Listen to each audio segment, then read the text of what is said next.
चलिए, आज हम पेरेंट्स अपना पीक्यू चेक करते हैं। अब आप पूछोगे कि ये पीक्यू होता क्या है? जैसे किसी की अकल को जांचने के लिए इंटेलिजेंस क्वोशिएंट यानी आईक्यू का टेस्ट करते हैं, उसी तरह आज इस क्विज का जवाब देकर आप अपना पीक्यू यानी पेरेंटिंग क्वोशिएंट जान पाएंगे। तो चलिए देखते हैं आपका पीक्यू कितना हाई है।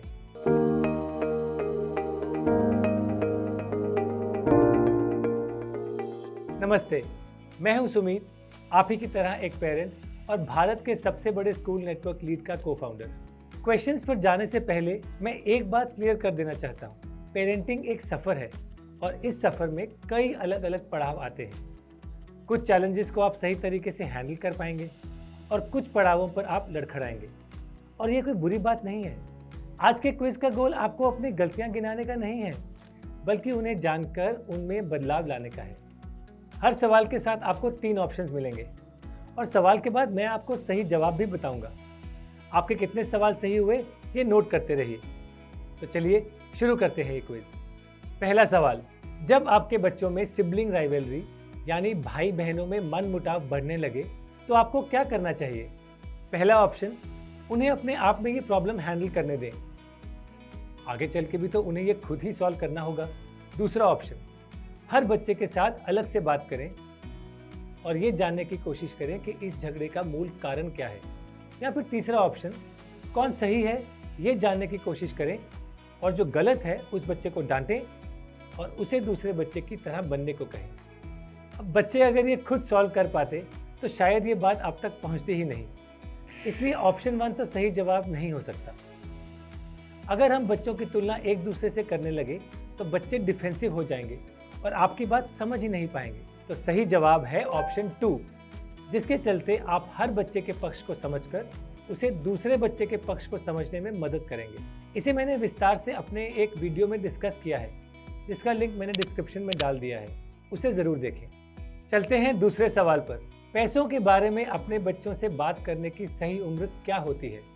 पहला ऑप्शन, 5 से 6 साल की उम्र में ही बात करना शुरू कर दें। दूसरा ऑप्शन, उनके बालिग यानी 18 साल के होने के बाद। और तीसरा ऑप्शन, माता पिता को अपने बच्चों से पैसों को लेकर चर्चा करने की ज़रूरत नहीं। अगर आपने ऑप्शन 3 चूज़ किया है तो ये सही नहीं, क्योंकि अगर आप उनसे बात नहीं करेंगे तो उन्हें कोई आइडिया नहीं होगा कि पैसे संभाले कैसे जाते हैं। सही जवाब है ऑप्शन 1, क्योंकि जितनी जल्दी बच्चों का पैसे के प्रति सही नज़रिया बनाना शुरू करें उतना ही बेहतर। इसे करने के लिए हर उम्र में अलग अलग तरीके अपनाए जा सकते हैं। इसे और डिटेल में मैंने अपने वीडियो में डिस्कस किया है और उसका लिंक डिस्क्रिप्शन में दिया है। तीसरा सवाल, जब आप अपने बच्चे को उनका पर्सनल फ़ोन देते हैं तो सबसे इम्पॉर्टेंट रूल क्या होना चाहिए? ऑप्शन 1, बच्चे को इस फ़ोन को सिर्फ सोशल मीडिया ऐप्स और गेम्स के लिए यूज़ करने दें। ऑप्शन 2, उन्हें फ़ोन तब दें जब आप बिज़ी हों और उन्हें फ़ोन देकर आप अपना काम चैन से कर सकें। या ऑप्शन 3, उन्हें फ़ोन यूज़ करने का कुछ फिक्स टाइम और जगह बताएं। मैंने बहुत पेरेंट्स को ऑप्शन 1 या 2 इस्तेमाल करते हुए देखा है और इसका सीधा रिजल्ट होता है बच्चों का मोबाइल फ़ोन से चिपके रहना, जिसे हम स्क्रीन एडिक्शन कहते हैं। तो सही जवाब है ऑप्शन 3, जिसे यूज़ करके आप इस हानिकारक स्क्रीन एडिक्शन को कम कर सकते हैं। इस विषय से रिलेटेड वीडियो का लिंक डिस्क्रिप्शन में है। चौथा सवाल, आपके बच्चे गर्मियों की छुट्टियों का बेस्ट उपयोग कैसे कर सकते हैं?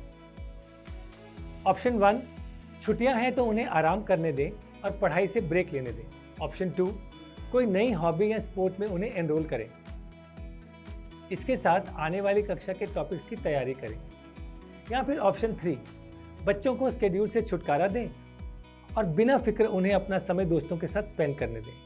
इसका जवाब तो काफ़ी आसान है। अगर बच्चे छुट्टियों में सिर्फ खेल कूद और आराम करेंगे तो उनका पढ़ाई से लंबा ब्रेक हो जाएगा और फिर जब स्कूल शुरू होगा तो उन्हें तकलीफ होगी। तो सही जवाब है ऑप्शन 2, जिसके चलते आप इन छुट्टियों का एक बैलेंस शेड्यूल बनाएं और इस छुट्टी को अपने बच्चे की ग्रोथ के लिए इस्तेमाल करें। इसे करने के लिए मैंने समर हॉलिडे पिज्ज़ा प्लान वाला वीडियो बनाया है, जिसका लिंक मैंने डिस्क्रिप्शन में डाल दिया है। अब आते हैं 5वें क्वेश्चन पर। अपने बच्चे के मन से हारने का डर यानी फियर ऑफ फेलियर को आप कैसे निकाल सकते हैं? ऑप्शन 1, उन्हें हर फेलियर के लिए डांट दीजिए ताकि वो याद रखें कि फेलियर का परिणाम क्या होता है। ऑप्शन 2, उनकी हर असफलता को बारीकी से जांचिए और उनके गलत एक्शन की निंदा तब तक कीजिए जब तक वो ये एक्शंस बदल ना दें। या फिर ऑप्शन 3, उन्हें ये विश्वास दिलाएं कि फेलियर एक टेम्पररी फेज है और गुजर जाएगा। ऑप्शन 1 और 2 इस फेलियर के फियर को कम नहीं बल्कि बढ़ा देंगे। अब जो बच्चा पहले से ही हारने से डरा हुआ है, उसकी निंदा करने से या उसे डांट के सिर्फ एक चीज़ होगी, वो कुछ करने से पहले ही गिव अप कर देगा। तो सही जवाब है ऑप्शन 3। बच्चों को ये पता होना चाहिए कि ये फेलियर का तूफान चला जाएगा और उन्हें फिर से कोशिश में लग जाना है। ये एक बहुत ही महत्वपूर्ण विषय है और इस पर हमने जो वीडियो बनाया है उसका लिंक भी मैंने डिस्क्रिप्शन बॉक्स में डाल दिया है। अब छठा सवाल, इनमें से क्या कारण हो सकता है कि आपके बच्चे को दूसरों के साथ ठीक से घुल मिलने में तकलीफ होती है? ऑप्शन 1, ये तो इसलिए है क्योंकि वो मूडी और शर्मीले हैं, बड़े होकर सब ठीक हो जाता है। ऑप्शन 2, उनके आसपास के बच्चे उनसे बहुत अलग हैं, तो उन्हें संकोच होता है इन बच्चों के साथ खेलने में। या फिर ऑप्शन 3, उनके आत्मविश्वास में कमी है और इसके चलते वो दूसरों से मिलने में कतराते हैं। दूसरे बच्चों से ना घुल मिल पाना बच्चों में ये दर्शाता है कि उनमें सामाजिक कौशल यानी सोशल स्किल्स की कमी है। इसका उनके शर्मीले या मूडी होने से कोई लेना देना नहीं और आगे चलकर उन्हें अलग अलग तरह के लोगों के साथ रिश्ते बनाने पड़ेंगे। तो ऑप्शन 1 और 2 तो सही नहीं हो सकते। सही जवाब है ऑप्शन 3, जिसकी वजह से बच्चों के कॉन्फिडेंस में कमी आती है। इसे सॉल्व करने के कुछ तरीके मैंने अपने एक वीडियो में बताए हैं जिसका लिंक डिस्क्रिप्शन में है। अब आते हैं आखिरी सवाल पर, अपने बच्चों की गलतियां सुधारने का सबसे सही तरीका क्या है?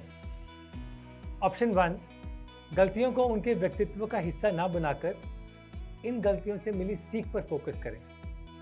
ऑप्शन 2, उन्हें अपनी गलतियां बार बार याद दिलाते रहें ताकि वो इनसे सीख सकें। या फिर ऑप्शन 3, उन पर ऊंची एक्सपेक्टेशंस का प्रेशर बनाए रखें, इससे वो कम से कम गलतियां करेंगे। ऑप्शन 2 और 3 निशानी है ओवर क्रिटिकल पेरेंट्स की, यानी उन पेरेंट्स की जो अपने बच्चों की हद से ज़्यादा निंदा करते हैं। इसके चलते बच्चे अंडर कॉन्फिडेंट और भयभीत हो जाते हैं और उनके मनोबल में भी कमी आने लगती है। तो सही जवाब है ऑप्शन 1, जो बच्चों को सही राह भी दिखाएगा और उनका आत्मविश्वास भी बढ़ाएगा। तो ये थे वो सवाल जिससे आप अपने PQ यानी पेरेंटिंग क्वेश्चन की जांच कर सकते हैं। वीडियो पसंद आया हो तो इसे लाइक और शेयर ज़रूर कीजिएगा और चैनल को सब्सक्राइब करना मत भूलिएगा। आज के लिए इतना ही। मैं हूं सुमित और मैं मिलूंगा आपसे अगली बार। तब तक के लिए हैप्पी पेरेंटिंग।